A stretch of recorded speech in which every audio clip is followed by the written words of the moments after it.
Welcome. I'm very excited today to talk about effective speaking in spontaneous situations. I thank you all for joining us, even though the title of my talk is grammatically incorrect. I thought that might scare a few of you away.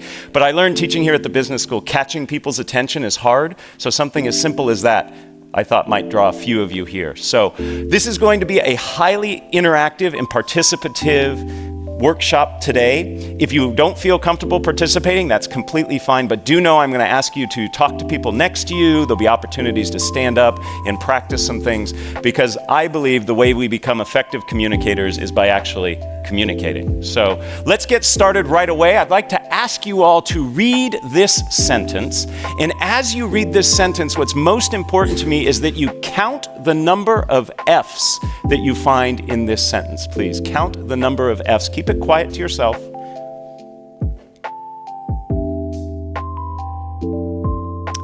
Give you just another couple seconds here. 3, 2, 1. Raise your hand, please, if you found 3 and only 3 F's. Excellent, great. Did anybody find 4? Okay. Anybody find only 5 F's? And anybody find 6? There's 6 F's. What 2-letter word ending in F did many of us miss? Of. We'll make sure to get this to you so you can torment your friends and family at a later date. When I first was exposed to this over 12 years ago, I only found 3, and I felt really stupid. So I like to start every workshop, every class I teach with this to pass that feeling. No, that's not why I do this. I do this because this is a perfect analogy for what we're going to be talking about today. The vast majority of us in this room, very smart people in this room, were not as effective as we could have been in this activity. We didn't get it right. And the same is true when it comes to speaking in public, particularly when spontaneous speaking. It's little things that make a big difference in being effective. So today we're going to talk about little things in terms of your approach, your attitude, your practice that can change how you feel when you speak in public. And we're going to be talking primarily about one type of public speaking, not the type that you planned for in advance, the type that you actually spend time thinking about, you might even create slides for. These are the keynotes, the conference presentation, the formal toasts. That's not what we're talking about today. We're talking about spontaneous speaking. When you're in a situation that you're asked to speak off the cuff and in the moment. What we're going through today is actually the result of a workshop I created here for the business school. Several years ago, a survey was taken among the students, and they said, what are things we could do to help make you more successful here? And at the top of that list was this notion of responding to cold calls. Does everybody know what a cold call is? It's where the mean professor like me looks at some student and says, "What do you think?" And there was a lot of panic and a lot of silence. So as a result of that, this workshop was created, and a vast majority of first-year students here at the GSB go through this workshop. So I'm going to walk you through sort of a hybrid version of what they do. The reality is that spontaneous speaking is actually more prevalent than planned speaking. Perhaps it's giving introductions. You're at a dinner and somebody says, "You know so-and-so, would you mind introducing them?" Maybe it's giving feedback in the moment. Your boss turns to you and says, "Would you tell me what you think?" It could be a surprise toast. Or finally, it could be during the Q&A session. And by the way, we will leave plenty of time at the end of our day today for Q&A. I'd love to hear the questions you have about this topic or other topics related to communicating. So our agenda is simple.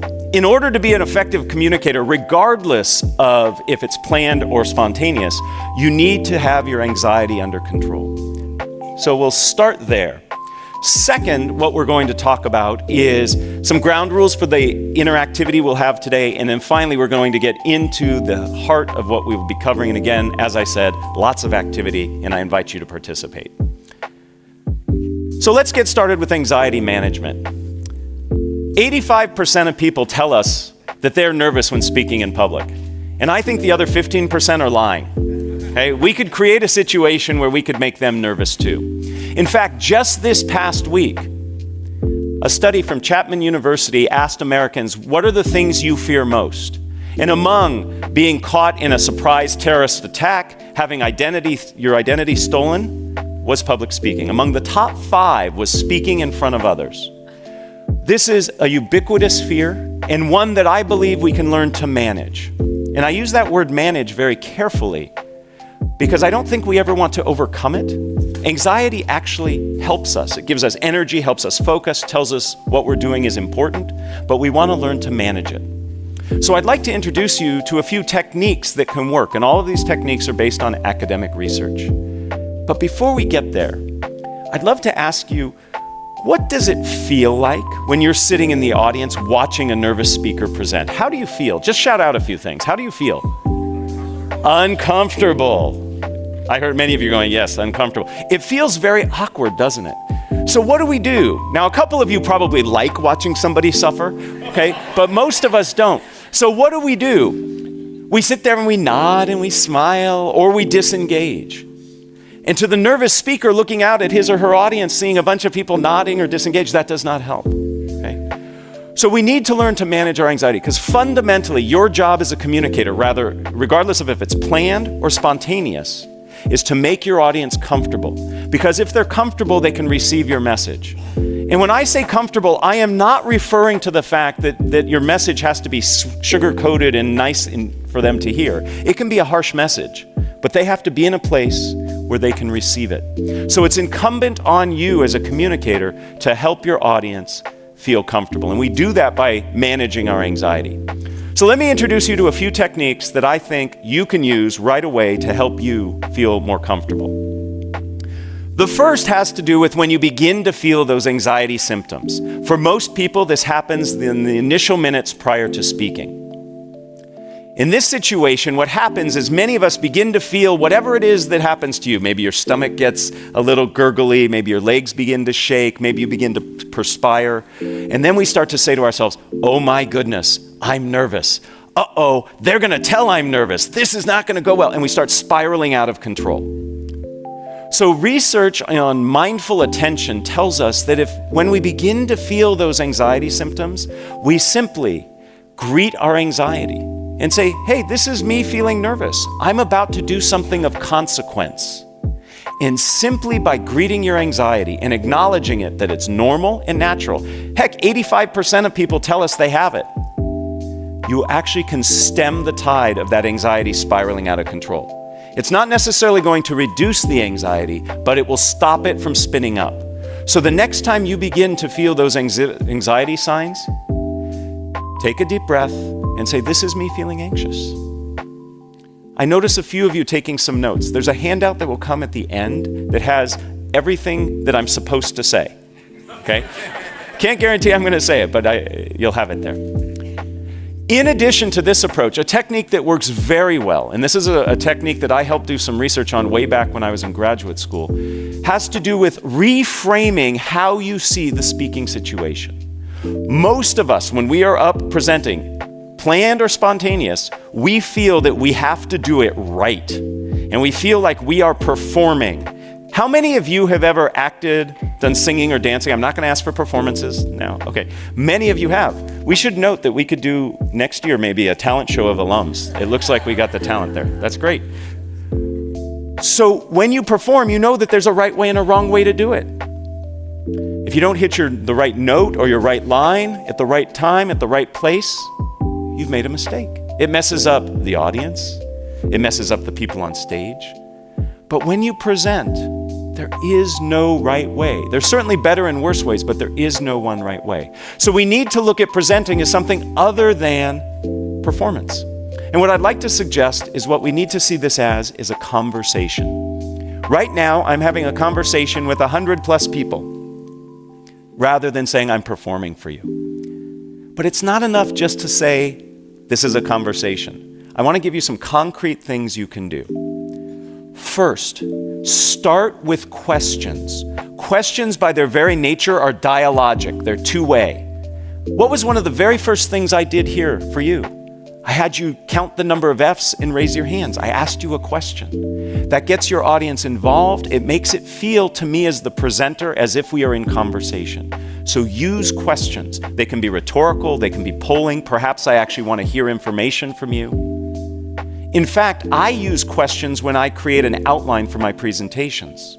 Rather than writing bullet points, I list questions that I'm going to answer.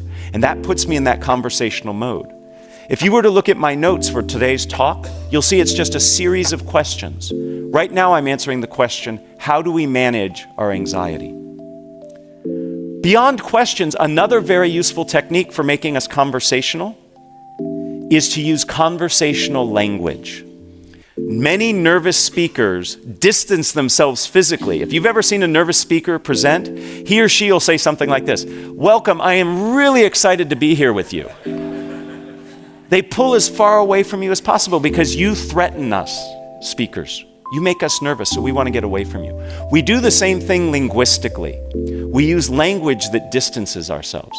It's not unusual to hear a nervous speaker say something like, "One must consider the ramifications," or "Today we're going to cover step 1, step 2, step 3. That's very distancing language. To be more conversational, use conversational language. Instead of "one must consider," say, "This is important to you. We all need to be concerned with."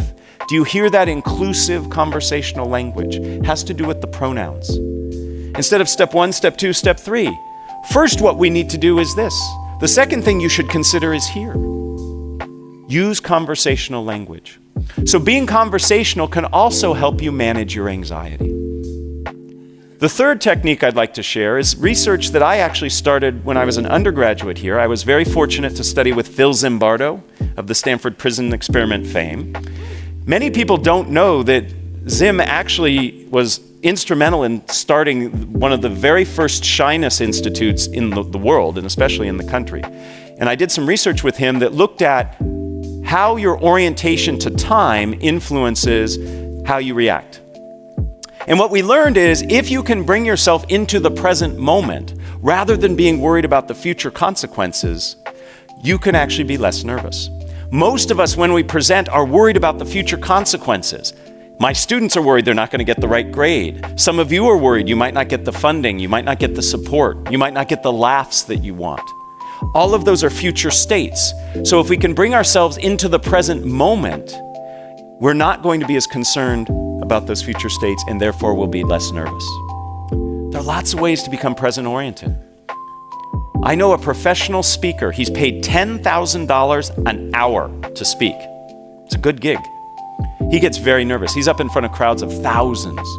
Behind the stage, what he does is 100 push-ups right before he comes out. You can't be that physically active and not be in the present moment. Now, I'm not recommending all of us go to that level of exertion because he starts out of breath and sweaty, right? But a walk around the building before you speak, that can do it. There are other ways. If you've ever watched athletes perform and get ready to do their event, they listen to music. They focus on a song or a playlist that helps get them in the moment. You can do things as simple as counting backwards from 100 by tough numbers like 17. I'm going to pause because I know people in the room are trying. Yeah. Gets hard after that third or fourth one, I know. My favorite way to get present-oriented is to say tongue twisters. Saying a tongue twister forces you to be in the moment, otherwise you'll say it wrong. And it has the added benefit of warming up your voice. Most nervous speakers don't warm up their voice. They retreat inside themselves and start saying all these bad things to themselves. So saying a tongue twister can help you be both present-oriented and warm up your voice. Remember I said today we're going to have a lot of participation? I'm going to ask you to repeat after me my favorite tongue twister. And I like this tongue twister because if you say it wrong, you say a naughty word. And I'm going to be listening to see if I hear any naughty words this morning. Okay? Repeat after me. It's only 3 phrases. I slit a sheet. A sheet I slit. And on that slitted sheet I sit. Oh, very good. No shits. Excellent. Very good. Now, in that moment,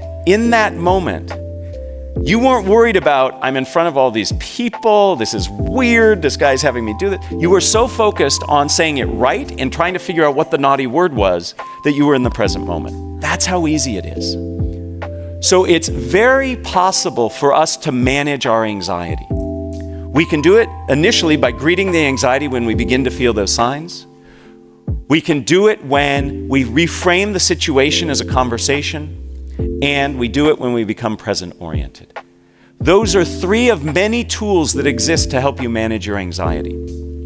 If you have questions about other ways, I'm happy to chat with you. And at the end, I'm going to point you to some resources that you can refer to help you find additional sources for you. So let's get started on the core part of what we're doing today, which is how to feel more comfortable speaking in spontaneous situations. Some very simple ground rules for you. First, I'm going to identify 4 steps that I believe are critical to becoming effective at speaking in a spontaneous situation. With each of those steps, I'm going to ask you to participate in an activity. None of them are more painful than saying the tongue twister out loud. They may require you to stand up, they might require you to talk to the person next to you, but none of them are painful. And then finally, I'm going to conclude with a phrase or saying that comes from the wonderful world of improvisation. Through the continuing studies program here at Stanford, for the past 5 years, I have co-taught a class with Adam Tobin. He is a lecturer in the creative arts department. He teaches film and new media, and he's an expert at improv. And we've partnered together to help people learn how to speak more spontaneously. We call it improvisationally speaking. And Adam has taught me wonderful phrases and ideas from improv that I want to impart to you that really stick. That's why I'm sharing them with you, to help you remember these techniques. And again, at the end of all this, you'll get a handout that has this listed. So let's get started. The very first thing that gets in people's way when it comes to spontaneous speaking is themselves. We get in our own way. We want to be perfect. We want to give the right answer. We want our toast to be incredibly memorable. These things are burdened by our effort, by our trying. The best thing we can do, the first step in our process, is to get ourselves out of the way. Easier said than done. Most of us in this room are in this room because we are type A personalities. We work hard, we think fast, we make sure that we get things right.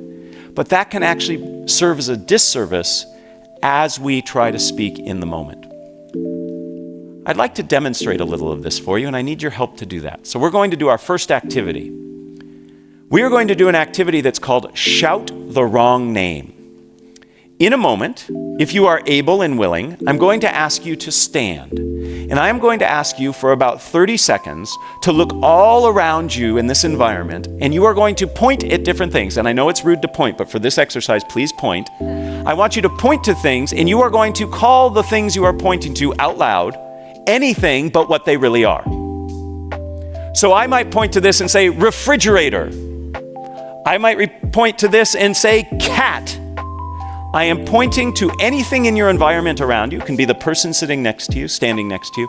You will just shout, and shouting is important, the wrong name. So in a moment, I'm going to ask you to stand and do that. Please raise your hand if you already have the first 5 or 6 things you're going to call out. Yeah, that's what I'm talking about. We stockpile. You all are excellent game players. I told you the game. Shout the wrong name. And you have already begun figuring out how you're going to master the game. That's your brain trying to help you get it right. I'd like to suggest the only way you can get this activity wrong is by doing what you've just done. There is no way to get this wrong. Okay? Even if I call this a chair, no penalty will be bestowed upon you, okay? Because I won't know what you were pointing at. You could have been pointing at the floor under the chair, and you called the floor the chair, and you were fine. The point is, we are planning and working to get it right, and there is no way to get it right. Just doing it gets it right. Okay, so let's try this now. We're going to play this game twice. Again, it's for 30 seconds. If you are willing and able, will you please stand up? You can do this seated, by the way, but if you're willing and able, let's stand up. Okay, in a moment, I am about to say go, and I would like for you to point at anything around here, including me. It's okay to point at me. I hope it's not a bad thing you say when you point at me, but point at different things and loudly and proudly call them different than what they are. Ready? Begin. Porcupine, California, salt shaker, car, library, tennis racket, purple, Orange. Putrid. Hello. Time.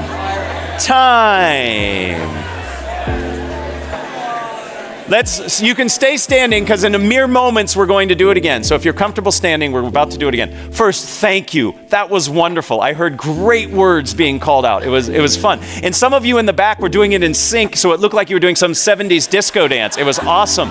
Okay? This was great. Now, let me ask you just a few questions. Did you notice anything about the words that you were saying? Did we find patterns, perhaps? Maybe some of you were going through fruits and vegetables. A few of you were going through things that started with the letter A, right? That's your brain saying, okay, you told me not to stockpile, so I'm going to try to be a little more devious, and I'm going to give you patterns, okay? Same problem. When we teach that class I told you about, that improvisationally speaking class, we like to say, your brain is there to help you. These things it's doing have helped you be successful, but like a windshield wiper, we just want to wipe those suggestions away and see what happens, okay? So we're going to do this activity again. This time, try the best you can to thank your brain if it provides you with patterns or stockpiles, and just say, thank you, brain, and disregard them. Okay, so let's see what happens when we're not stockpiling and we're not playing off patterns. We'll do this for only 15 seconds. See how this feels. Baby steps. Ready? Begin. Kodak. Bicycle chain. Skateboard. Bananas. Purple. Putrid.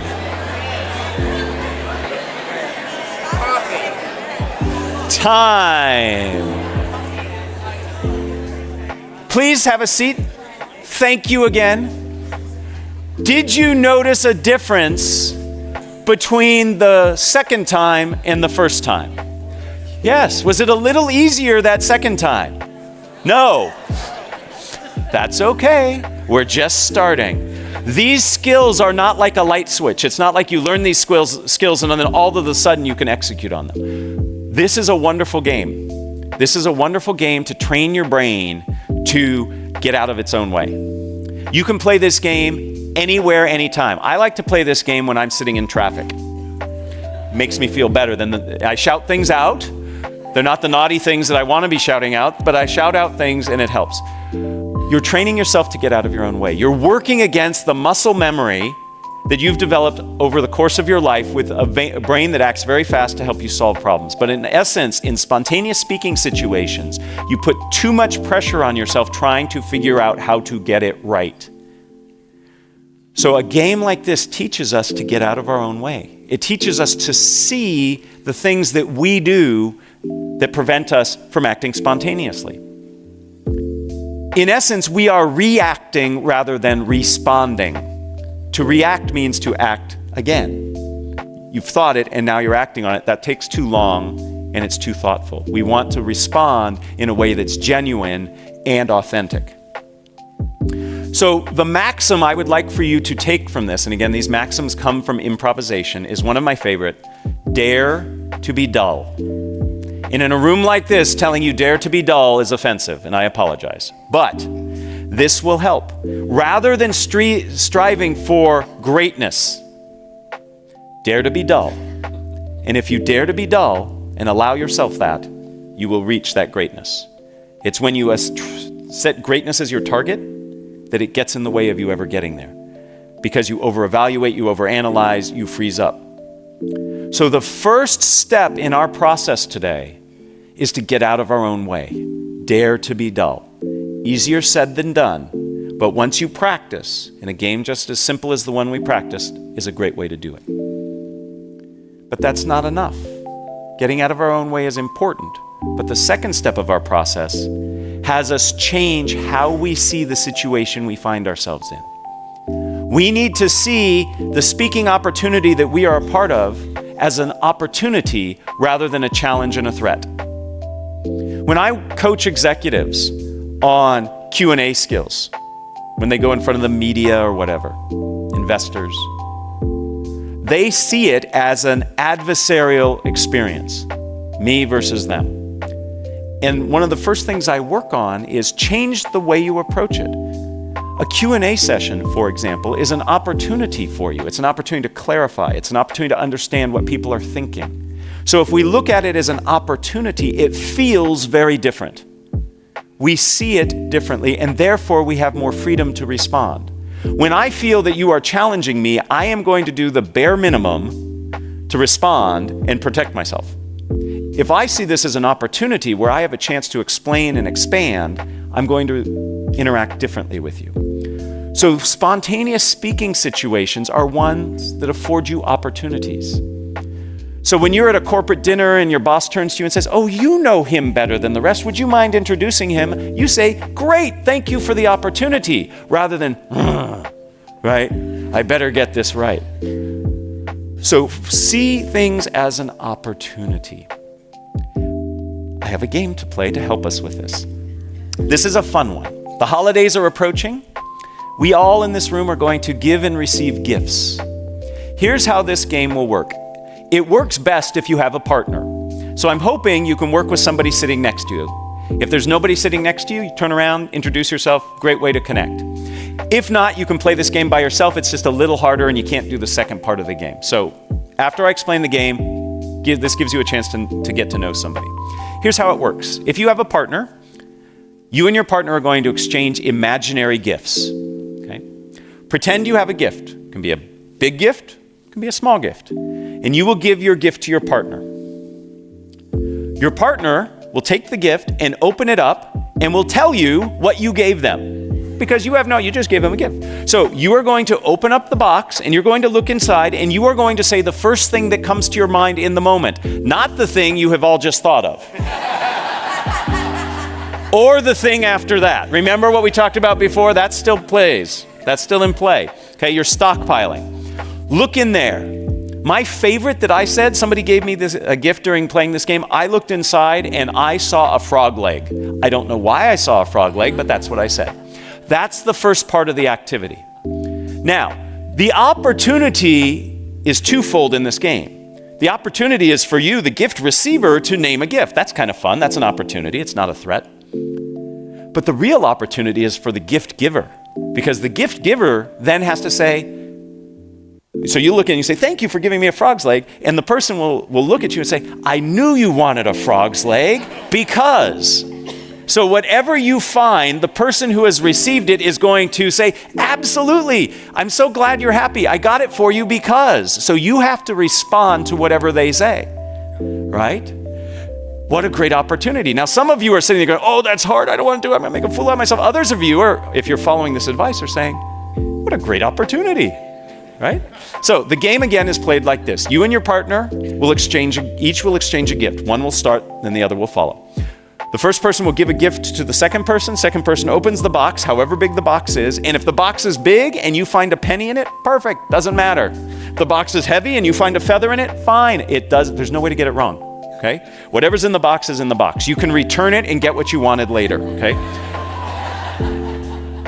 The person, then you will name it, you will say, "Thank you for the," whatever you saw in the box. The person who gave it to you will say, "I'm so glad you're excited. I got it for you because." And you will give a reason that you got them whatever they decided you gave them. Make sense? All right. So very quickly, just in 5 seconds, find a partner if you're willing to do this with a partner. Everybody have a partner? Okay.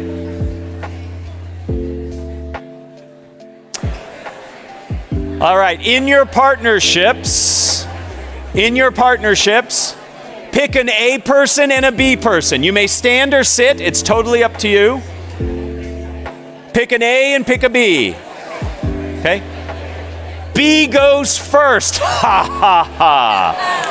All right, B give A a gift, A thank them, and then B will name and give the reason they gave it to him.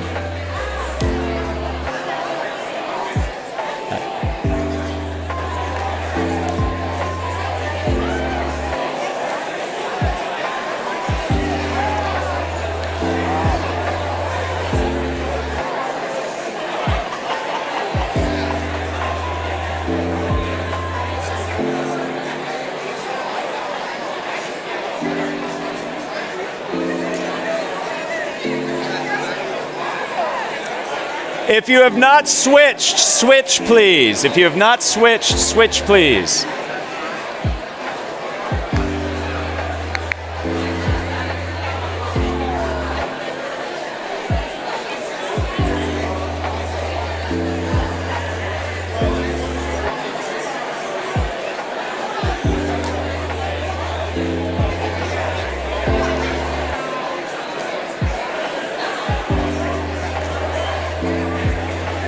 Let's wrap it up in 30 seconds, please. Let's wrap it up.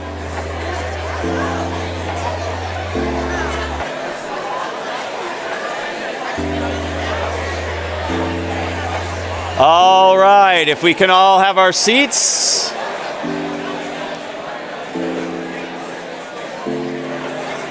If we can all take our seats, please. I know I'm telling a room of many MBA alums to stop talking, and that's hard.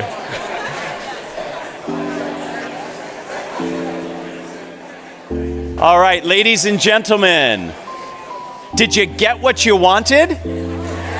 Pretty neat, huh? You always get what you want. Now, for some of you, this was really hard because you were really taking the challenge and not seeing what was in the box until you looked in there. Okay? Was anybody surprised by what you found in the box? What did you find, sir? What was in the box? What?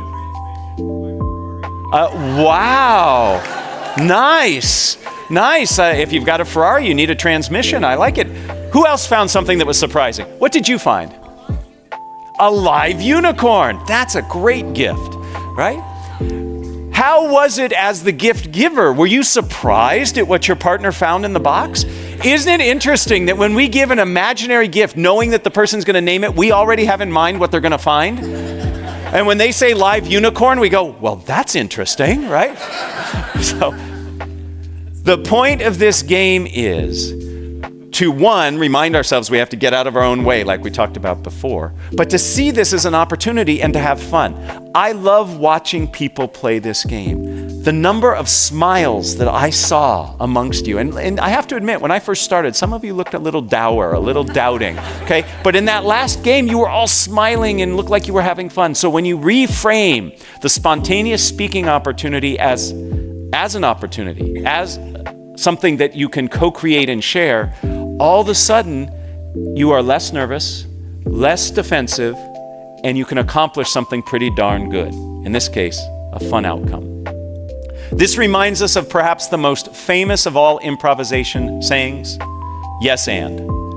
A lot of us live our communication lives saying no but. Yes and opens up a tremendous amount of opportunities. And this doesn't mean you have to say yes and to a question somebody asks. This just means the approach you take to the situation. So you're going to ask me questions. That's an opportunity. Yes, and I will follow through.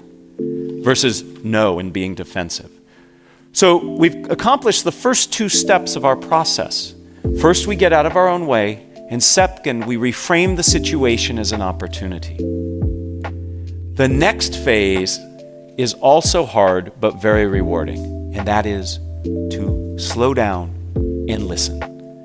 You need to understand the demands of the requirement you find yourself in order to respond appropriately. But often, we jump ahead.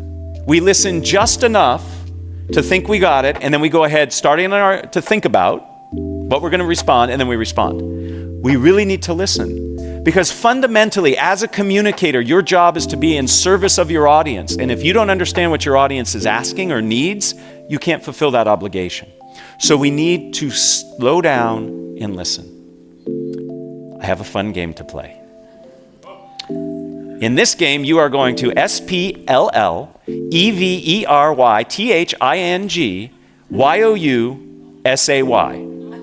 TOYOURPARTNER. I will translate. You are going to get with the same partner you just worked with, and you are going to have a very brief conversation about something fun that you plan to do today, I know this is the most fun you're going to have all day, but the next fun thing you're going to do today, you are going to tell your partner what you are going to do that will be fun today, but you are going to do so by spellingit. Okay? So you're going to spell it. It's okay if you are not a good speller. Okay? You'll see the benefit of doing this. So, with the partner you just worked with, person A is going to go first this time. You are simply going to tell your partner, actually you're going to spell to your partner what it is of fun, something of fun, that you're going to do today. Okay? Do what you were really going to do for fun and not do things like FEEDTHECAT, right? Just because you don't want to spell, right? So, you can use big words. All right, 30 seconds each. Spell to your partner something fun that you're going to do today.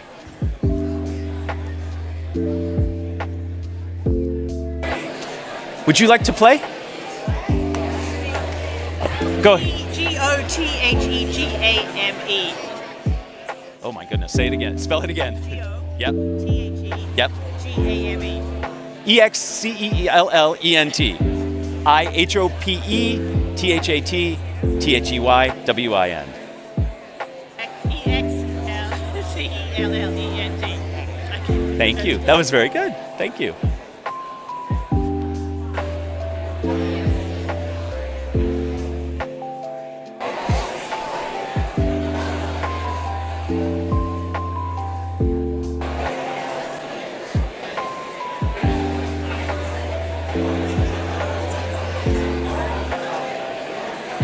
If you have not switched, switch. Take 30 more seconds with the new partner spelling.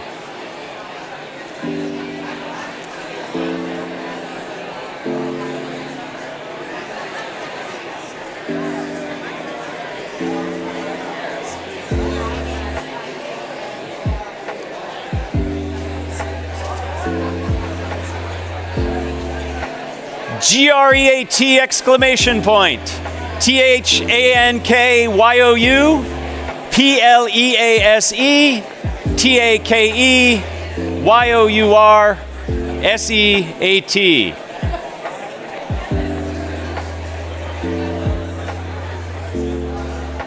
So what did we learn? What did we learn besides that we're not so good at spelling?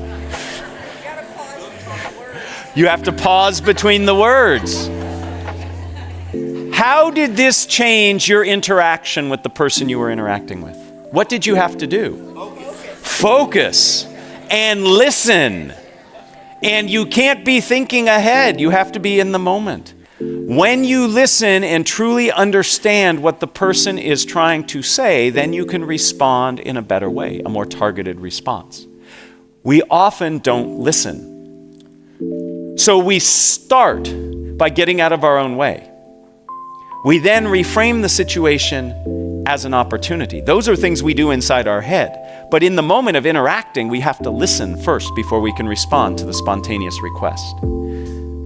Perhaps my most favorite maxim comes from this activity. Don't just do something, stand there. Listen, and then respond. Now, how do we respond? That brings us to the fourth part of our process. And that is, we have to tell a story. We respond in a way that has a structure. All stories have structure. We have to respond in a structured way. The key to successful spontaneous speaking, and by the way, planned speaking, is having a structure. I would like to introduce you to two of the most prevalent and popular and useful structures you can use to communicate a message in a spontaneous situation. But before we get there, we have to talk about the value of structure. It increases what is called processing fluency, the effectiveness of which or through which we process information. We actually process structured information roughly 40% more effectively and efficiently than information that's not structured. I love looking out in this audience because you will remember, as I remember, phone numbers. When you had to remember them if you wanted to call somebody. Okay, young folks today don't need to remember phone numbers. They just need to look at a picture, push a button, and then the voice starts talking on the other end. 10-digit phone numbers, it's actually hard to remember 10-digit phone numbers. How did you do it? You chunked it into a structure, 3, 3, and 4. Structure helps us remember. The same is true when speaking spontaneously or in a planned situation. So let me introduce you to 2 useful structures. The first useful structure you have probably heard or used in some incarnation. It is the problem, solution, benefit structure. You start by talking about what the issue is, the problem. You then talk about a way of solving it, and then you talk about the benefits of following through on it. Very persuasive, very effective.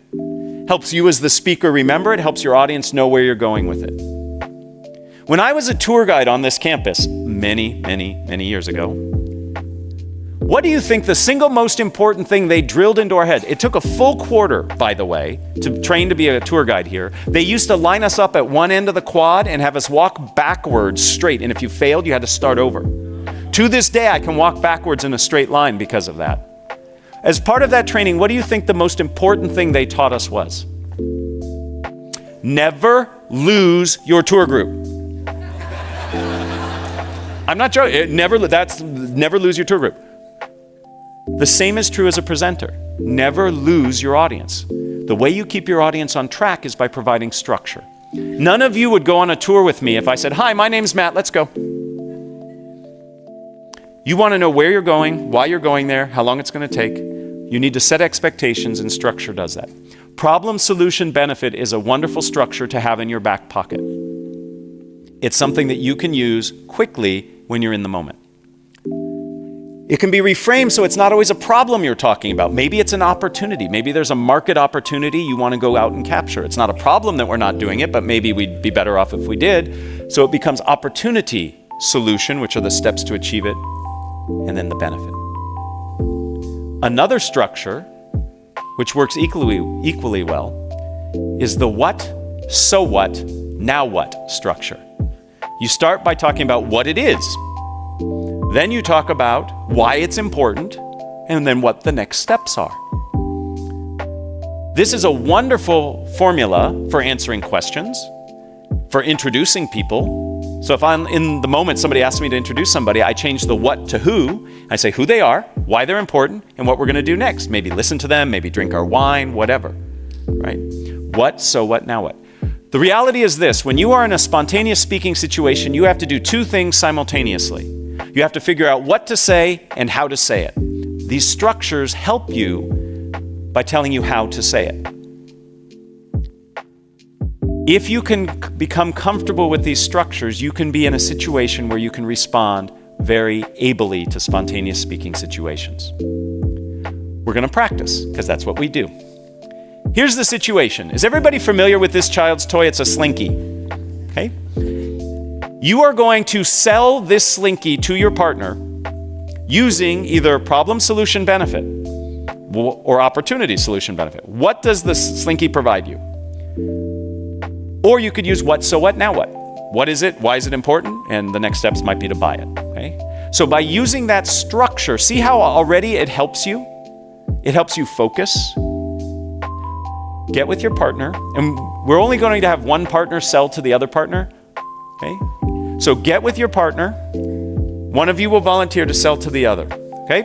Sell a Slinky using problem, solution, benefit, or what, so what, now what. Please begin.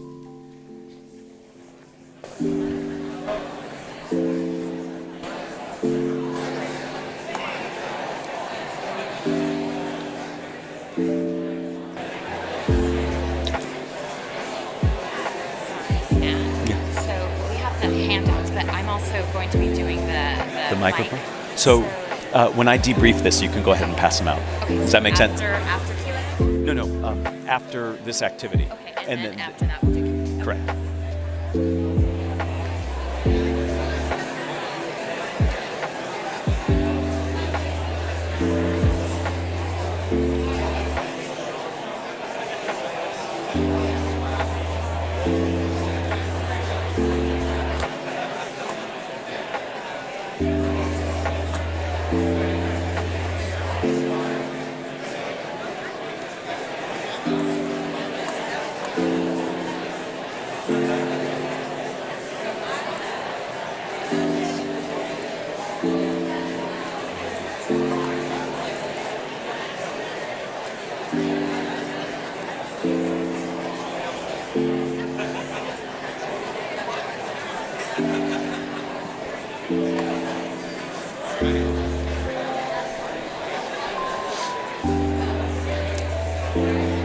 30 more seconds, please.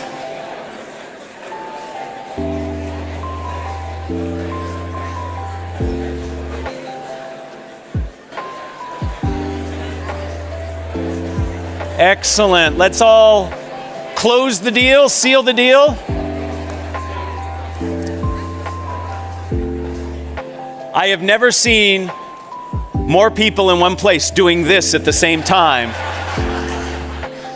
I love it. I teach people to gesture and gesture big. It's great. I love it. So if you were the recipient of the sales pitch, thumbs up. Did they do a good job? Did they use the structure? Awesome. I'm recruiting you all for my next business as my salespeople. Please try to ignore this, but as we're speaking, the handout I told you about is coming around. On the back of that handout, you are going to see a list of structures, the two we talked about and several others that can help you in spontaneous speaking situations. These structures help because they help you understand how you're going to say what you say. Structure sets you free, and I know that's kind of ironic, but it's true. If you have that structure, then you're free to think about what it is you're going to say. It reduces the cognitive load of figuring out what you're saying and how you're going to say it. All of this is on that handout. Okay? So what does this all mean? It means that we have within our ability the tools and the approaches to help us in spontaneous speaking situations. The very first thing we have to do is manage our anxiety, because you can't be an effective speaker if you don't have your anxiety under control. And we talked about how you can do that by greeting your anxiety, reframing as a conversation, and being in the present moment. Once you do that, you need to practice a series of 4 steps that will help you speak spontaneously. First, you get out of your own way.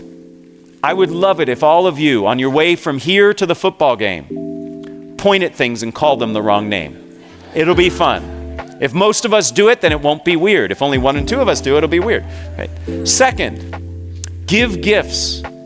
By that I mean see your interactions as ones of opportunity, not challenges. Third, take the time to listen. Listen.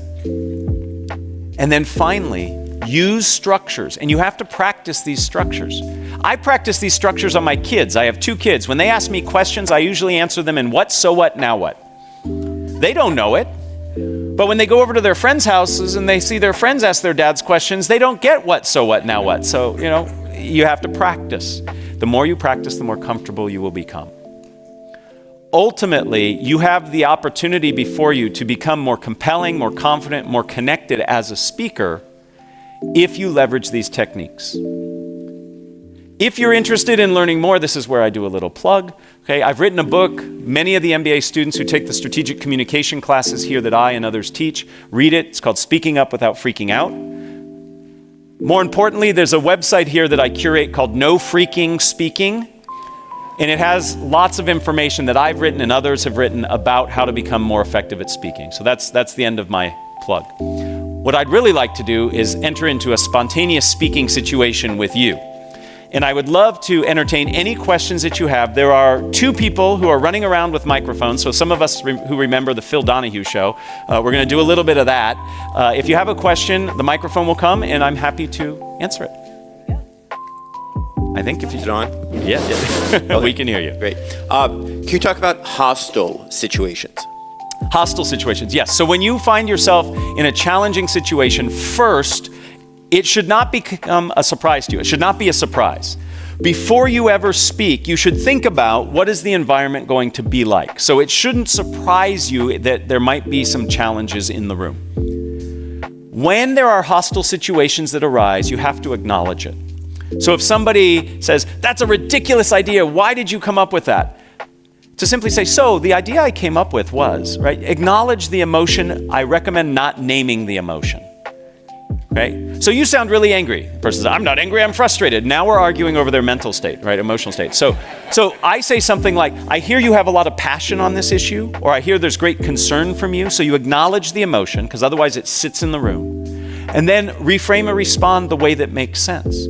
So if somebody raises their hand and says, your product is ridiculously priced, why do you charge so much? I might say, I hear great concern. And what you're really asking about is the value of our product. And I would give my value proposition, and then I would come back and say, and because of the value we provide, we believe it's priced fairly.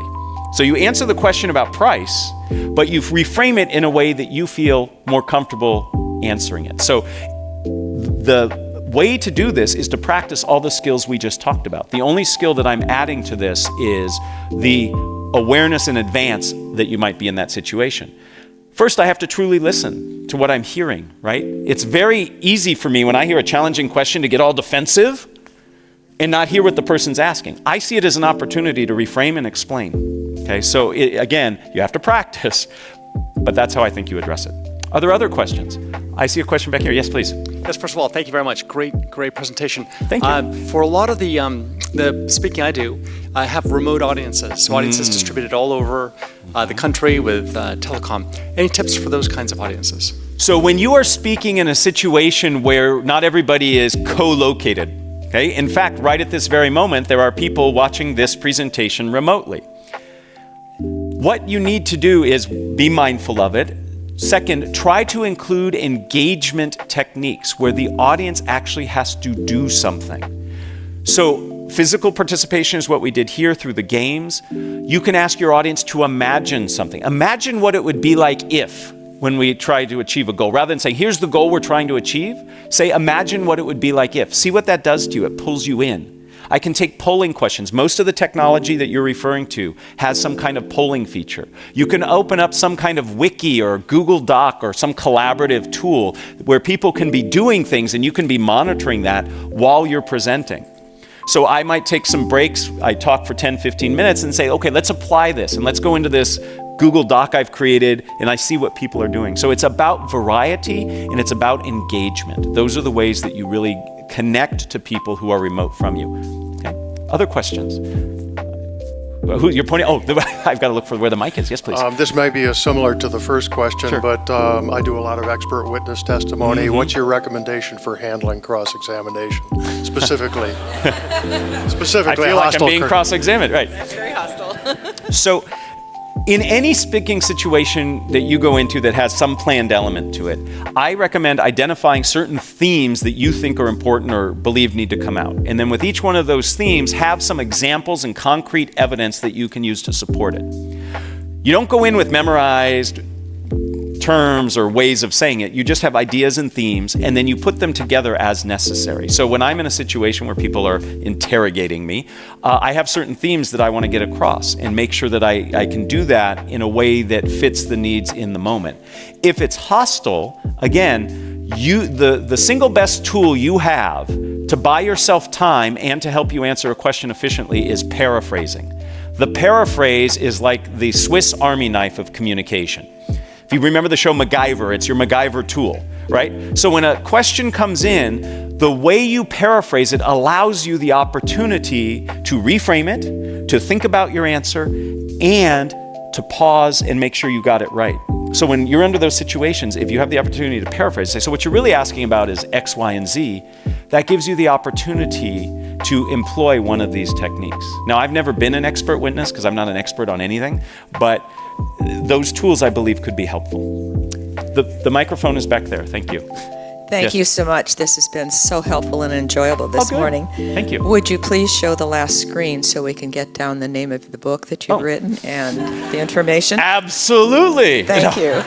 I think they actually, you might even have an opportunity to, and it's on the sheet too. Everything I said is on the back of that sheet, but I'm happy to have this behind me while I talk. Other questions? Yes, please. Yes, I work with groups that represent many different cultural backgrounds. Yes. So are there any caveats, or is this a universal strategy? So in terms of, from your perspective as the speaker, I believe this applies. But whenever you communicate, part of the listening aspect is also thinking about is, who is my audience and what are their expectations? So what are the cultural expectations of the audience that I'm presenting to? So there might be certain norms and rules that are expected. So when I travel and do talks, I have to take into account where I'm doing the presentation. So I help present in the Ignite program. And if you have not heard about the Ignite program here at the GSB, it's fantastic. And I just did a presentation standing in one of these awesome classrooms that have all these cameras, and I just taught 35 people in Santiago, Chile. Right? And I needed to understand the cultural expectations of that area and what they expect and what they're willing to do when I ask them to participate. So it's a part of that listening step where you reflect on what are the expectations of the audience. I think we have time for 2 more questions, and then I'm going to hang around afterwards if anybody has individual questions, but some of these folks really want me to keep on schedule. Yes, please. I wanted to ask a question. One of the things that you've done effectively in your talking, and I've seen other effective speakers do, is interject humor in their talk. What are the risks and rewards of trying to do that? Well, first, thank you, and I appreciate all of you laughing. That's the sum total of all my jokes. You've heard them. I am not funny beyond those jokes. So humor is wonderfully connecting. It's wonderfully connecting. It's a great tool for connection. It is very, very risky. Cultural reasons get in the way. Sometimes what you think is funny isn't funny to other people. What research tells us is that if you're going to try to be funny, self-deprecating humor is your best bet, okay? Because it is the least risky. There is nothing worse than putting out a joke and having no response. It actually sets you back farther than if you would have gotten, where you would have gotten if the joke would have hit. So, basic fundamentals you need to think about with humor. 1, is it funny? How do I know? I ask other people first. 2nd, what happens if it doesn't work? Have a backup plan, right? And then 3rd, if you're worried about the answers to those first 2, don't do it, right? One last question, please. The microphone is right here. And then, like I said, I will hang around afterwards. Yes, please. I'm sort of on the opposite side of this, since I am a journalist and I frequently have to ask spontaneous questions of people who have been through media training. Yes. So any tips for chinks in the armor, way to ask a question without being antagonistic, but get a facsimile of a straight answer? Well, so let me give you 2 answers. One is I have young boys, and the power of the why is great. Just ask why a couple times, and you can get through that first 2 layers of training. You know, why do you say that? How do you feel about that? The second bit is what I have found successful in getting people I do this to get people to answer in a more authentic way. What I'll do is I'll ask them to give advice. So what advice would you give somebody who's challenged with this? Or what advice would you give to somebody in this situation? And by asking for the advice, it changes the relationship they have to me as the question asker, and I often get much more rich, detailed information. So the power of the why, and then put them in a position of providing guidance, and that can really work. With that, I am going to thank you very much. I welcome you to ask questions later, and enjoy the rest of your reunion weekend. Thank you.